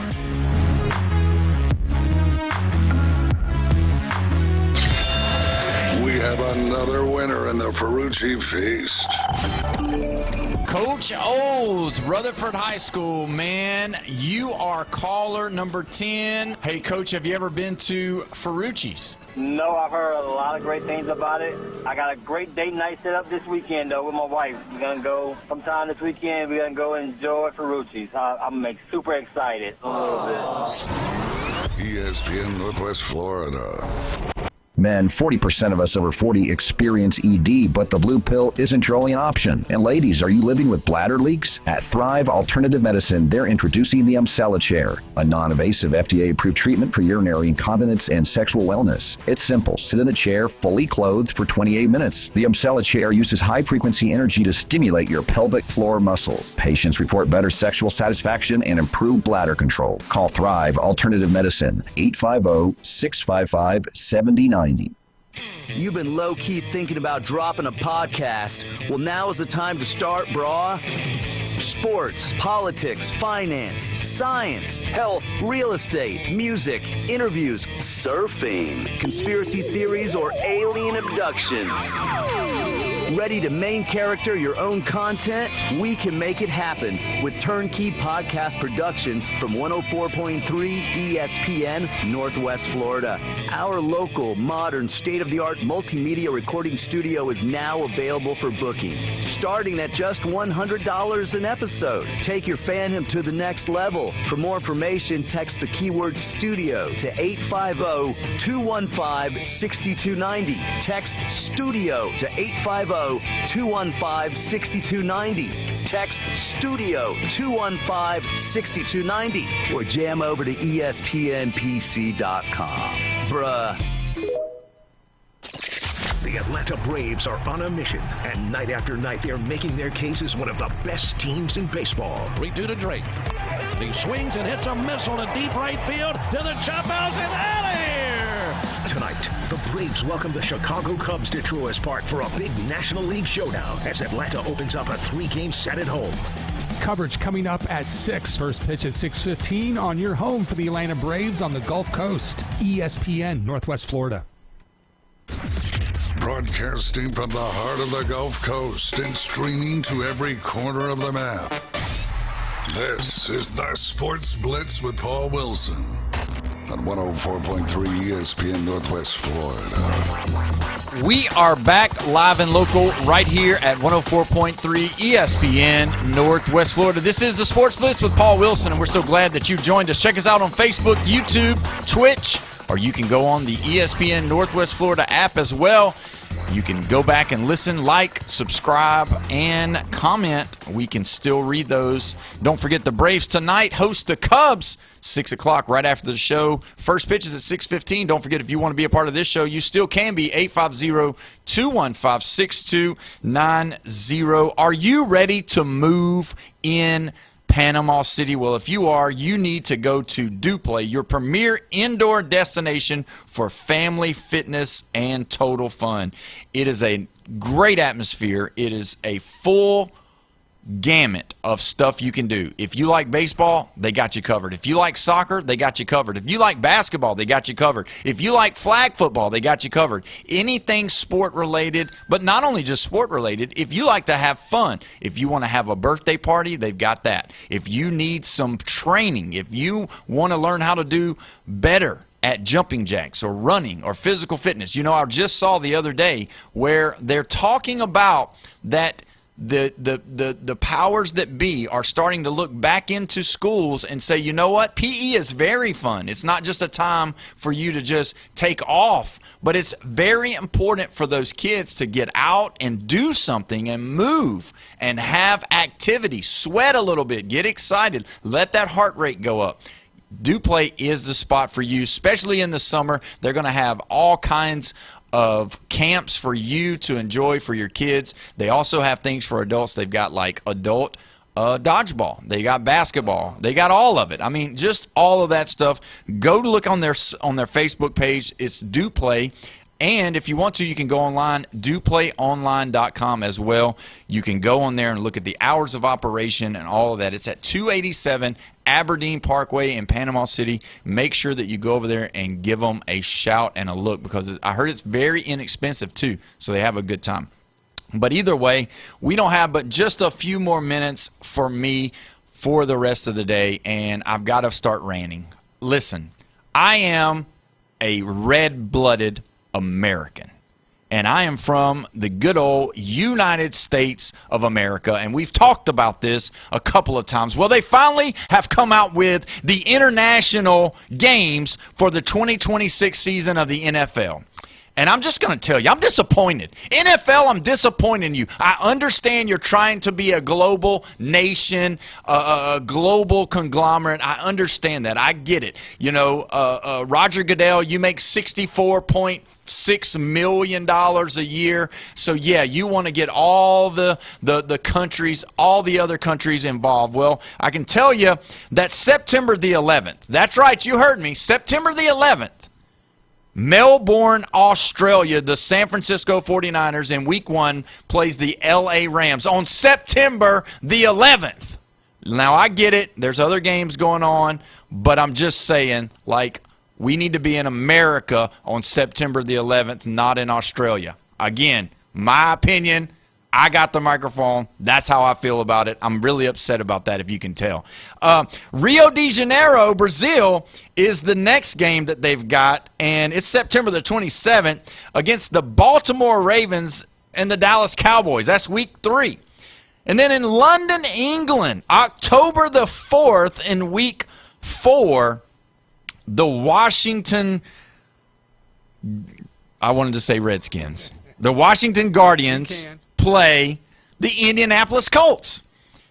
Now, in Tottenham Hotspur Stadium. I don't even know what that is. And then you got, on the 5th week, you got the Eagles, October the 11th, playing the Jaguars. Well, then the Jaguars don't even come back home. They just stay for another week. So, I mean, are we going to start calling the Jaguars the London Jaguars? Because they got 2 games back-to-back against the Eagles, and then they play the Texans. I mean, how are you going to send a team from Texas to London? They're not going to be able to understand. What are we going to see? London people? What do you call them? What, Londoners? I don't know what they're called. London people wearing cowboy hats and a big belt buckle? Get out. Give me a break. I mean, come on. And then we've got in week 7, October the 25th, we've got in Stade de France, in Paris, France, you've got the Steelers taking on Jeff's buddies, the New Orleans Saints. Can you imagine a bunch of Cajuns infiltrating Paris? I mean, that would be funny, but I mean, I just don't get it. What are we doing? I don't understand. All right, so then we're going to move on to week 9. We got Madrid, Spain at Bernabeu Stadium, November the 8th. The Cincinnati Bengals are playing your Atlanta Falcons. Are you kidding me? I mean, this where they have bullfights? Is this what kind of stadium is this? Yeah, and they're probably going to be all in red. So let the that's what they're going to do. They're going to let the Bulls come into the stadium, and all the Falcon players are going to be wearing red, so they're going to be chasing them. That would be something to watch. Not this. I don't get it. All right, and then we got to go to Week 10. We've got in Munich, Germany, FC Bavern, Munich Stadium, November the 15th. The Patriots playing the Lions in Week 10. I don't understand it. And then we got the last game that's going to be November the 22nd in Mexico City. The Minnesota Vikings are going to be taking on the San Francisco 49ers. I just noise. I don't get it. Like okay, yes, America is we've got our own professional soccer league, right? I know that America was not, first on the board with soccer, but those places aren't playing real competitive football. Those places don't have football. I just think we should have it here. That's a lot of games. I mean, how many games was that? 1, 2, 3, 4, 5, 6, 7, 8. That's 9 games. I remember when we did like 1 a year. 1 or 2 a year, right. But that's 9 games that they've got already listed. And, again, starting on September the 11th, I just think it's bad taste. I get it. Every city is whatever. And, if we're going to do it in New York and all of that. But having September the 11th, having a game overseas in NFL, I don't love it. And you can call me whatever you want. But I'm just saying. And then the surprise for me is that the Jacksonville Jaguars are basically going to stay in London, England for 2 full weeks to play in 2 games back-to-back. I mean, I don't know if they're getting money, or I'm sure they're getting a lot of money for this to happen. But what's the end game here? Are we going to put a franchise overseas? Are we going to start another NFL Europe? What are we trying to do? Yeah, NFL Europe didn't work, right? It didn't work. They tried it. It didn't work. And if they do that, I will not be that fan, and I will hope that they lose every time. So either way, I hate to end this day on a bad note, but there you have it. We'll be back tomorrow. Thanks for listening. You've been listening to the Sports Blitz with Paul Wilson at 104.3 ESPN Northwest Florida. Go Braves.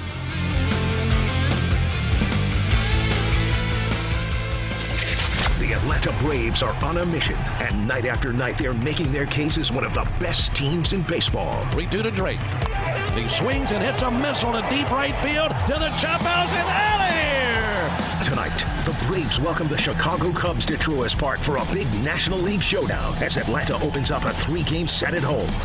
Coverage coming up at 6. First pitch at 6:15 on your home for the Atlanta Braves on the Gulf Coast.